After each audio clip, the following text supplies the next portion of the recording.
ஏக இறைவனின் சாந்தியும் சமாதானமும் நம் அனைவரின் மீதும் உண்டாவதாக. எல்லா புகழும் இறைவன் ஒருவனுக்கு. நம்ம தொடர்ந்து நிலவரங்களை பார்த்துட்டு இருக்கோம். இப்போ வந்திருக்கக்கூடிய சில முக்கியமான தகவலை ஒரு தொகுப்பாக பார்த்துடலாம். அதுலேயும் பார்த்தீங்கன்னா ஒரு பக்கம் இஸ்ரேலும் நேற்று நைட் ஃபுல்லாக அட்டாக் பண்ணியிருக்காங்க. இன்னொரு பக்கம் பார்த்தீங்கன்னா ஈரானும் அட்டாக் பண்ணியிருக்காங்க. இரவு நேரம் வந்தால் தான் அதிகமான தாக்குதல்கள் இப்போ 2-3 நாட்களாக நடந்துட்டுருக்கு. போர் ஆரம்பிக்கும் போது முதல் ஒரு 3 நாள்லாம் பார்த்தீங்கன்னா பகலில் இரவுலையும் சொல்லிட்டு ஷிஃப்டாக பண்ணிட்டு இருந்தாங்க. இப்போ 2-3 நாளாக பார்த்தீங்கன்னா அதிகமாக இரவு நேரத்தில் தான் நடத்தப்படுது. அதில் பார்த்தீங்கன்னா முன்கூட்டியே நேற்று அறிவிச்சிட்டாங்க, ஐஃபாவில் யாரும் இருக்க வேண்டாம், ஐஃபாவை தான் நாங்கள் குறிவிக்க போகிறோம்னு சொல்லிட்டு ஈரான் அறிவிச்சிருந்தாங்க. அதுவும் ஹீப்ரு மொழியிலே அறிவிச்சிருந்தாங்க. ஹீப்ரு மொழியில் போட்டால் அவங்க மக்களே புரிஞ்சுப்பாங்க, அப்படி இல்லாட்டினா கவர்மெண்ட் மறைச்சிரும்னு சொல்லிட்டு ஹீப்ரு மொழியிலே வெளியிட்டிருக்காங்க. இதே வேலையை தானே இவங்க காசாக்குள்ளே பண்ணாங்க.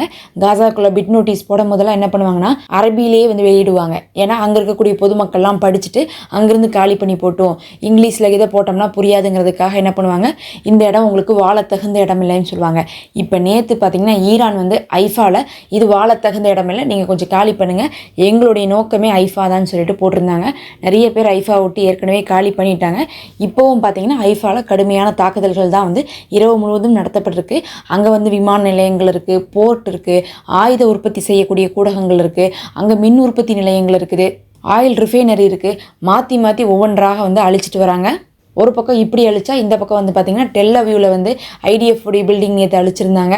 அப்புறம் மொசாட்டுடைய பில்டிங் அழிச்சிருந்தாங்க. அதுக்கப்புறம் ரொம்ப ஆரம்ப காலத்தில் இருந்த உளவுத்துறையுடைய பில்டிங் அழிச்சிருந்தாங்க. டெல் அவியூ முழுவதுமே பார்த்தீங்கன்னா இந்த மாதிரி தலைமையகமாக இருக்கும். அதை குறி வச்சு தாக்குதல் பண்ணியிருக்காங்க. இன்னும் அதை பற்றியான மேலதிகமான செய்தி நேரமாக வரலை. உங்களுக்கு பார்த்தீங்கன்னா சற்று தாமதமாக தான் வரும். அது வரும்போது இன்னும் டீட்டெயிலாக அறிவிக்கலாம். ஆனால் மறுபக்கம் ஈரானில் பார்த்தீங்கன்னா ஈரான்லேருந்து என்ன காமிச்சிருக்காங்கன்னா இன்றைக்கி பாதுகாப்பு தலைமையகம், ஈரானுடைய உள்நாட்டு பாதுகாப்பு தலைமையகத்து மீதே இஸ்ரேல் அட்டாக் பண்ணியிருக்காங்க. இன்னொரு பக்கம் பார்க்கும்போது டெஹ்ரானுடைய தெற்கு பகுதியில் இருக்கக்கூடிய ஒரு விமான நிலையம், அந்த விமான நிலையத்தில் இருக்கக்கூடிய ஒரு விமானம் பற்றி எறியக்கூடிய வீடியோக்களை டெஹ்ரானே வெளியிட்டிருக்காங்க. இந்த இஸ்ரேல் என்ன பண்ணுறான்னா ஒன்றுமே வெளியவே விட மாட்டேங்கிறான். அதனால் நம்ம போய் நியூஸ் தேடினா கூட ஈரான் சைட்லேருந்து நாங்கள் இங்கே அட்டாக் பண்ணியிருக்கோம், அங்கே அட்டாக் பண்ணியிருக்கோம்னு சொல்கிறது மட்டும் தான் நமக்கு தெரியுது. டீட்டெயிலாக இந்த இடத்துல எரியுது, இந்த இடத்துல தாக்குதல் நடத்திருக்குன்னு சொல்லவே முடியல.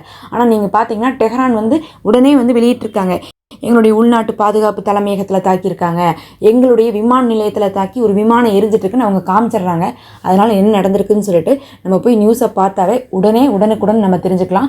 அதை காமிச்சிட்டு அவங்க ஒரு விஷயத்தையும் தெளிவு பண்ணியிருக்காங்க.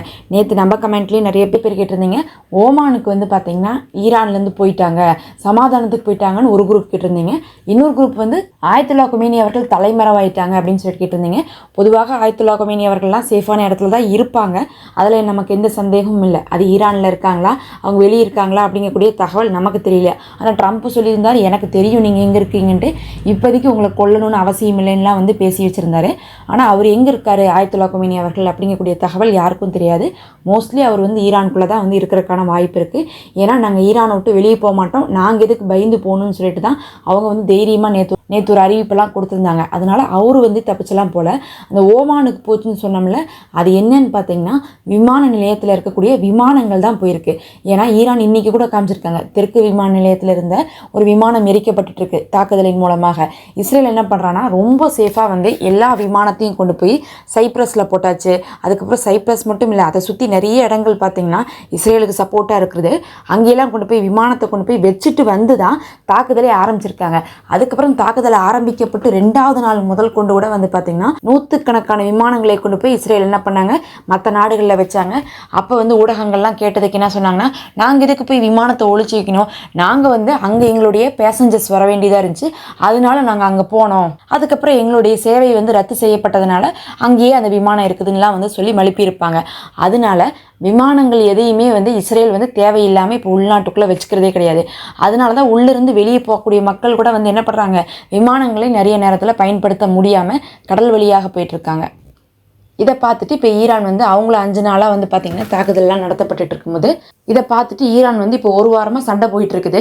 விமானங்களை எத்தனை இழப்பாங்க, நிறைய இழந்துட்டாங்க. இன்னைக்கு காலையில் கூட நம்ம ஒன்று இழந்திருக்காங்கன்னு சொல்லும் போது இதுக்கு மேலே நம்மளுடைய பொருளாதாரம் பாதிக்கப்படக்கூடாதுன்னா விமானத்தை சேவ் பண்ணணும் அப்படிங்கிறதுக்காக விமானத்தை தான் ஓமானுக்கு கொண்டு போய் வச்சுருக்காங்க. ஓமான் அப்படிங்கிறது ரொம்ப சப்போர்ட்டிவாக இருப்பாங்க.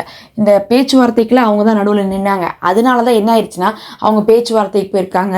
ஈரான் வெறும் வாய் சவடால் தான், வெளியே அடிக்கிற வேறு மாதிரி காமிச்சிட்டு பேச்சுவார்த்தைக்கு போயிட்டாங்கலாம் வந்து நிறைய பேர் வந்து சொல்லிட்டு இருக்காங்க. அந்த தகவலை வந்து ஈரான் வந்து இப்படி கிளியர் பண்ணியிருக்காங்க, விமானத்தை தான் சேஃப் பண்ணியிருக்கோன்னு சொல்லிட்டு. அப்போ தாக்குதல்னு பார்க்கும்போது 2 பக்கம் இந்த மாதிரியான தாக்குதலை பண்ணியிருக்காங்க. இதெல்லாம் இல்லாமல் இஸ்ரேலில் இருந்து பார்த்தீங்கன்னா தினமுமே லட்சக்கணக்கான மக்கள் காலி பண்ணி போயிட்டே இருக்காங்களாம்மா யூதர்கள். அதுவும் இவங்களுக்கு நம்ம சொன்னோமே ஃப்ளைட்டில் வந்து பார்த்தீங்கன்னா போகிறதுக்கான வழி இல்லைங்கிறனால கப்பல் வழியாக தரை வழியாக எப்படியெல்லாம் கிடைக்குதோ அப்படியெல்லாம் ஓடிட்டு இருக்காங்க.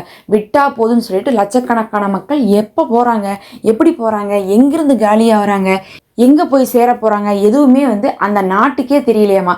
இஸ்ரேலில் இருக்கவங்களுக்கு இஸ்ரேலுடைய மக்கள் வந்து காலி பண்ணக்கூடியதும் அவங்க போகக்கூடிய வழிகள் ஊர்கள்லாம் தெரியாமல் நிர்வாகம் பண்ணிட்டு இருக்காங்க. இதுக்கு எல்லாத்துக்கும் காரணம் ஈரான் தான். ஈரான் அடித்த ஒரே அடியில் என்ன ஆயிட்டாங்க, யூதர்கள்லாம் நம்ம நல்லா இருக்கிற வரை இருக்கலான்னு வந்தோம், இனி நம்ம நல்லா இருக்க மாட்டோமாட்டுக்கு நம்ம ஊருக்கு போகலான்னு சொல்லிட்டு மக்கள் எல்லாம் லட்சக்கணக்காக வந்து காலி செய்துட்டு இருக்காங்க. அதுலேயும் பல பகுதிகளில் மக்கள்லாம் காணோம்னா இறந்துட்டாங்க அப்படின்னு அர்த்தம் கிடையாது. அவங்கள ஊரை விட்டு காலி பண்ணி போயிருக்காங்க, எந்த ஒரு ரெக்கார்டுமே இல்லாமல். இதே சமயத்தில் இன்னைக்கு வந்து ஈரான் வந்து ஒரு லாரியை கண்டுபிடிச்சிருக்காங்க. அந்த லாரியில் வந்து என்ன இருந்துச்சுன்னு பார்த்தா, இந்த ட்ரோன் அட்டாக்லாம் வந்து எப்படி பண்ணிட்டு இருக்காங்கன்னா, அங்கே இருக்கக்கூடிய தலைவர்களெல்லாம் வந்து தாக்குறதே வந்து ட்ரோன் மூலமாக தான் அட்டாக் பண்ணுறாங்க. ட்ரோன்னா வந்து இஸ்ரேல்லேருந்துலாம் போகாது, இஸ்ரேல்லேருந்து போனால் சுட்டு வீழ்த்திடுவாங்க வான் தடுப்பு சாதனங்களை. அதுக்கு பதிலாக என்ன பண்ணுவாங்கன்னா, ஈரானுடைய ஏதோ ஒரு பகுதியில் 50 கிலோமீட்டர் தூரத்துக்குள்ள இருந்தே ட்ரோனை ஏவுறாங்க.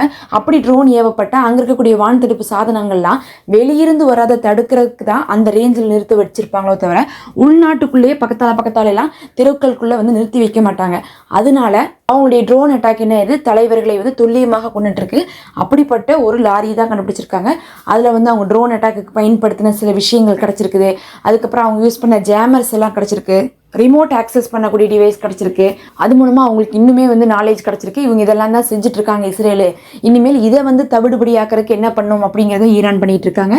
அதில் 12 பேர் என்ன பண்ணியிருக்காங்க, இப்போது வந்து இஸ்ரேல் இராணுவத்தை சேர்ந்த மொசாட் அமைப்புடைய அந்த உளவாளிகளை வந்து ஈரான் வந்து சிறைப்பிடிச்சிருக்காங்கன்னு சொல்கிறதோட நம்ம கடத்தி இருக்காங்கன்னு தான் சொல்லணும். ஏன்னு பார்த்தீங்கன்னா ஈரான் வந்து இன்னாரை தான் வந்து சிறைப்பிடிச்சிருக்காங்க அப்படிங்கக்கூடிய பெரிய தகவல்லாம் வந்து வெளியே வரதில்லை.